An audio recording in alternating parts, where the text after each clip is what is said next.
it's cool to see Vanessa like put her foot down and say, well, you guys didn't offer us a lifetime contract, so like we're up out of here. We're hitting the door. I appreciate her standing strong, and I think uh, this cannot be overstated enough because it's definitely been understated. Vanessa Bryant doesn't get enough credit, in my opinion, from the masses of how well she's handled this entire thing. From the time Kobe passed and Gigi, obviously, she didn't just lose Kobe, she lost her daughter as well. And I can't imagine what she's going through with all that. And then on top of that, to be dealing with contract negotiations with a sneaker company. I mean, I'm sure that's not even at the top of her list, but to know that fans love and adore and appreciate what Kobe did and what he kind of means to basketball and to culture in general, for her to handle it so gracefully, shout out to her. That's not an easy thing to do, and I couldn't imagine being in her shoes. So yeah, now this part is the hard part. So what are they going to do with all of those silhouettes going forward? Because there's like one or two more pairs I think that are supposed to come out, and then after that they aren't going to put any like Kobe insignia whatsoever. So the Kobe Shizuku logo, I'm pretty sure I butchered that, but the what I'm talking about, the little Kobe logo kind of looks like a funky triangle. They're not going to put that on there anymore. They're not going to put the signature on there anymore. So are they about to just be slanging what looks like generic Team Bank Kobe shoes? Because if that's the case, I'm sorry. As far as I'm concerned, if you buy a pair of, like, I don't care what it is, you could buy it from Nike Portland, or wherever you buy your shoes from, directly from Nike. If it doesn't have the Kobe insignia on it and it's a Kobe silhouette, you might as well have on fakes. I'm just going to keep it real with you. It's not the same thing at all. I know Nike's had to cross this bridge before with other athletes, but this is like seriously dropping the ball, because Kobe is iconic beyond comparison in a lot of ways. I mean, how many athletes with signature lines have as good a body of work as the Kobe series? I would challenge that, other than Jordan, and really let's keep it real. After 14, there's maybe like 5 good signature Jordans after that. I mean, I think there's some cool ones, and the storytelling is great, and like that's what we get swept up in a lot of times, is the story. But pound for pound, Kobe Bryant has one of the best signature lines of all time, and I would put him up against the only other couple people I'd probably throw in that category. Like I said, Michael Jordan, obviously, and Penny. I mean, other than that, at least at that particular brand, who else are we throwing in that list? Because I don't know anybody else that has a body of work like that. I mean, just the Kobe 1 through 6 right there. That's enough to have some serious competition. So I don't know what they're going to do going forward. I'm curious to see what happens, but I don't know if I'm going to be buying any more shoes from Nike. I've seen a lot of cool stuff coming out from New Balance. Adidas has been doing some cool stuff. There's a couple other brands out there I like what they're doing too. So I'm curious to see what some of these other brands do and kind of like what they're doing. But I'm just I don't know. That whole thing kind of rubbed me the wrong way. And I shout out to Paul. Paul, I appreciate you bringing this up, because we were kind of talking about this a little bit last week. What are they going to do going forward with retro basketball shoes? Because now they have KD, they have LeBron, but like people aren't gonna go buy LeBrons like that. Like people don't buy LeBrons to be like, yeah, I'm about to wear this shit with jeans, right? Like, when have you ever seen somebody rocking LeBrons with jeans? Go ahead, I'll wait. Right. That's what I'm saying.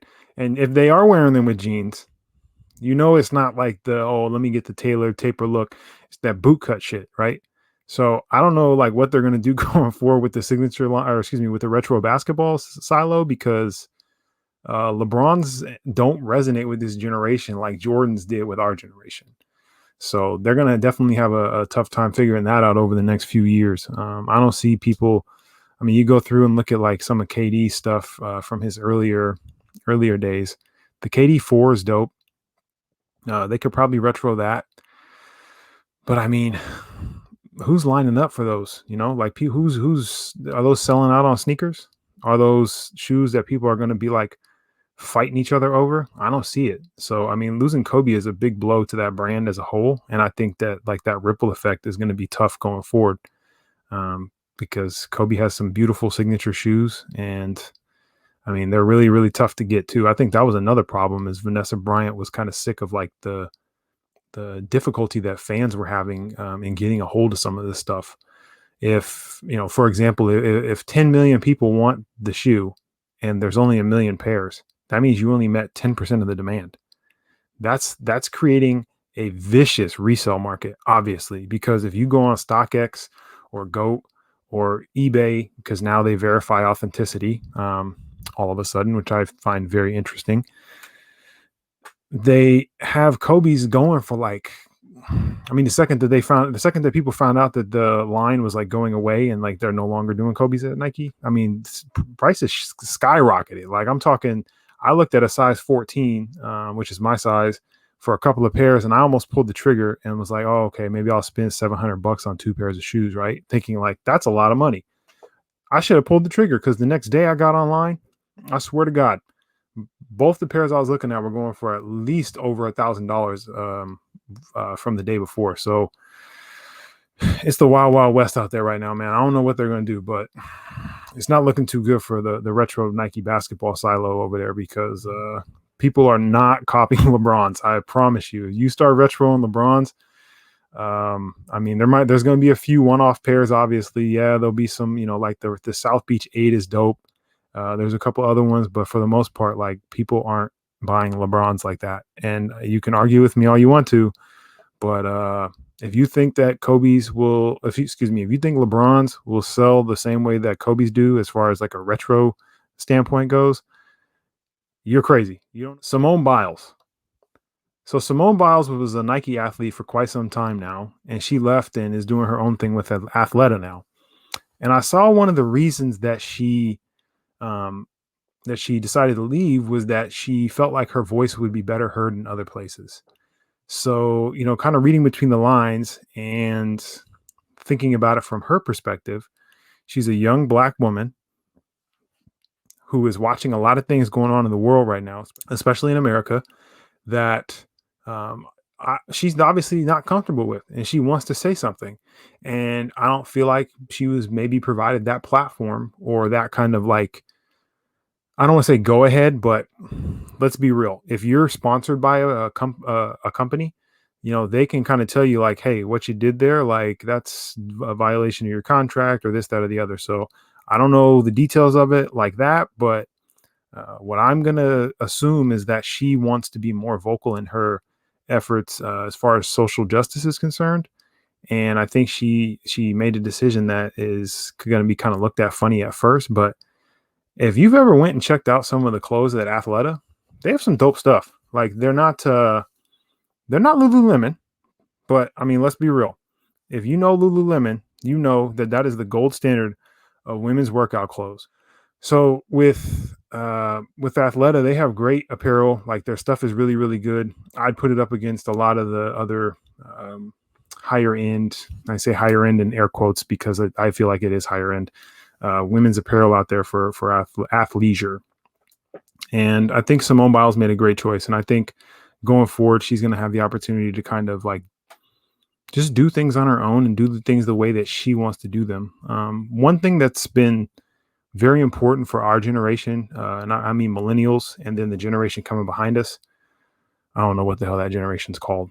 Forgive me, generation behind the millennials. Why? I think maybe somebody can correct me. Let me know. I don't know. Anyway, it's been important for us to be able to use our voice and whatever platform it might be to, say the things that we want to say. So if an employer is against us maybe speaking out on certain issues, then a lot of us don't want to go work for that company. And like, let's keep it real. A lot of us have had in our professional life post-college, probably 3, 4, 5 different jobs by now. Some of us more. And the reason for that is because I think we've had the ability to be more mobile in what we do because we know what we want. So we're not in that same mindset of our parents of like, okay, let's grab this good job.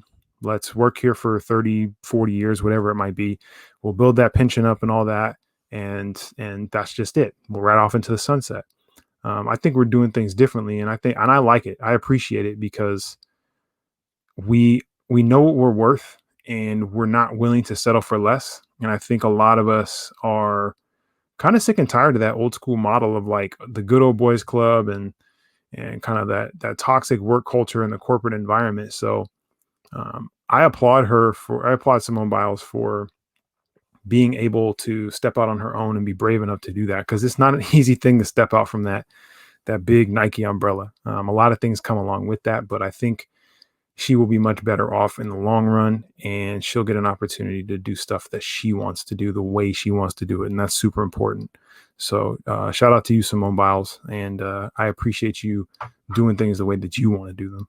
Right. So I want to consult people and help them be equipped to have the best, smoothest transition into being that small business owner. I think a lot of times people associate business with these big boardrooms full of all these, people with PhDs and masters and all these other things. And that's not always the case. I think that most businesses are small businesses. And sometimes those people just don't know because they've never done it before. So having the advantage of, going to school for this and learning these different ins and outs and these different little things, that's something that I want to do and I want to implement. So there you go. I just told however many of y'all are hearing this, that's something that I want to do. So my challenge to you is to find that next thing that you want to do and you want to work on, and put it out there in the world and tell people, because you never know. You never know where it's going to take you. You never know who's listening to you. And I heard Mark Cuban say this recently. You don't have to be right all the time. You just need to be right once. So that one time that you're right, that one time that you spoke up and said that thing that you were too scared to say before, now people are paying attention to you, because now you were brave enough to put yourself out there. So what do you think is going to happen in return? Now people are going to be willing to say the same to you. They're going to be willing to put themselves out there with you a little bit. And I think that's how collaboration, and that's how like the best ideas start, is people bouncing things off of each other, working together, and trying to move in the same direction at the same time.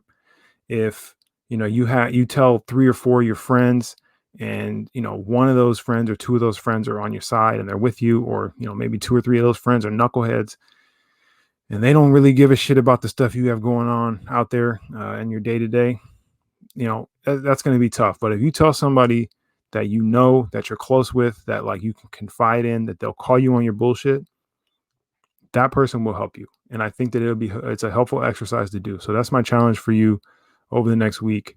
Find that person, tell that person, speak it into fruition, and start working on whatever that plan might be to get to that next thing.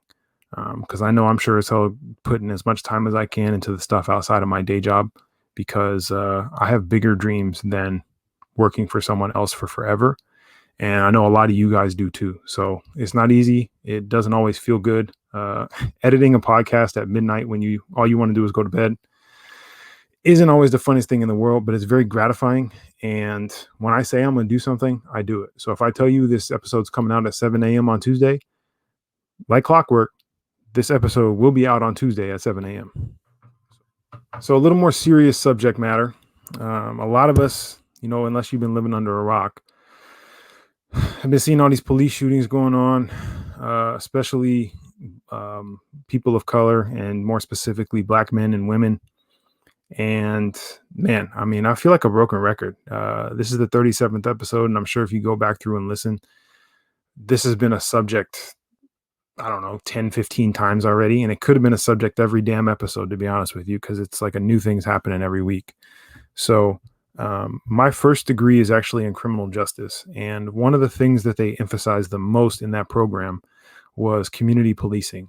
And I think that's a complete crock of shit, to be honest with you. And I don't mean that community policing is a bad thing. That's not what I mean. Community policing is a great idea, but they don't implement it. They don't utilize it. And oftentimes when these people are responding to a call in a neighborhood, or they're showing up to something, they have no rapport with this neighborhood or these people at all. So they're showing up, and most people aren't excited about the police being there in the first place. And they're having to try to interact and talk with these people that are not from the same neighborhood as them. They don't know a damn thing about each other.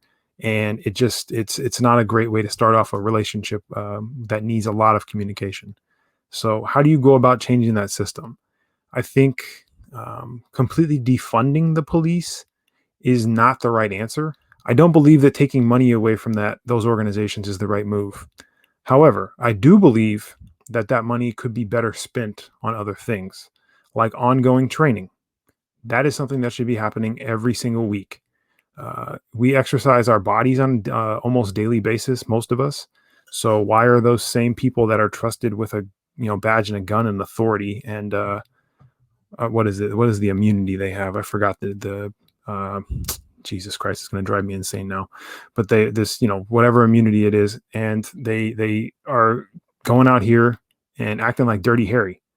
So my thought is, you have 3 days on patrol a week, and then you have 2 days of training. What that training looks like could be different based off the person, based off the experience and how much time they've had. But more training is a good thing because that gives them every opportunity to not have an excuse to go out there and do something stupid. So the more that I go run and I'm strategic about it and intelligent about it, the better my odds are at being a better runner. So the more that I'm working with a mental health specialist and learning the different signs and symptoms and things to look for in a person that's having an episode or going through something that doesn't necessarily warrant the response that you are trained to do now as a police officer, is a good thing. I think that money could be spread around more to social services like responding to mental health issues and those sort of things. Because if you live in Portland, I mean, you see what's going on. There's homeless people everywhere. And I know that people complain about it and they say all these different crazy things. What the fuck do you want them to do? They have to go somewhere. So where do you want them to go? It doesn't I understand it's a problem. I understand it's an eyesore for some people, but let's not act like you and I aren't 5 bad decisions in a row away from being in the same place as them potentially. Like imagine sitting in your place, warm and comfortable with a stomach full of food, and then being like, "Oh, those people outside in those tents, real eyesore." Like, do you know how much of an asshole that makes you look like? So there has to be something that can be done. There's far too much money in this country to not have a logical solution to it. And I mean, complaining about it and just saying like it's an eyesore and it's got to go away. That's not going to fix the problem. So I don't know what the answer is, but I will tell you, bitching about it in the way that a lot of people bitch about it ain't the way. And having police respond to it, damn sure ain't the way. So that's we could get into the weeds on it more, but the last thing I'll say about the police reform is that it's going to take a concerted effort um, from us, honestly, from everyday average people to stay on top of these police departments and make sure that they're being held accountable. Because the young lady who was shot in the chest 4 times by that police officer, yeah, she had a knife, but you mean to tell me that a 15, 16-year-old girl warranted the response that officer gave? The officer definitely needed to intervene. But my question is, what was wrong with your taser? She's not some 6'3", 280-pound linebacker. And even if she was, what's wrong with your taser? I'm confused because this goes back to police training. Instinctually, they are trained to go for their gun. I want to repeat that. Instinctually, they are trained to go for their gun. So if I train you and I tell you every single time that something happens, that is your response, it will become second nature. You will reach for your gun and you will point it at people. And then the likelihood that you will use it increases. So that was an unfortunate situation. There were a lot of other things going on that they were not informed on when they showed up to that call. And the way that they responded was not correct. I understand that there were things going on and they didn't know in the moment, but at the same time, again, where was your taser? No answer, because that's their instinct. They go for their gun every time. Doesn't matter what it is, doesn't matter what the situation is. Instincts kick in and they will go for it. And the worst part of it all is, like I said at the beginning, black people are paying the price for this, but let's not twist it. White people are getting shot by the police and getting fucked up by them too. It's not just black folks. So, yeah, it's disproportionately black folks far more often. So, obviously, we're going to be more vocal about that. But at the same time, white folks, let's not get it twisted. The police are fucking y'all up too. So, y'all, we should all be on the same page on this. The whole like SWAT team paramilitary mindset has to go. And the easiest way to do that is for us to stay on top of them and do everything that we can to make sure that we're electing people that are holding them accountable and going to have third parties investigating these police departments that do not have a vested interest in that department. The less connected that they are to that department, the better, because that means that they can objectively make decisions about those police officers' actions. It should not be an internal investigation.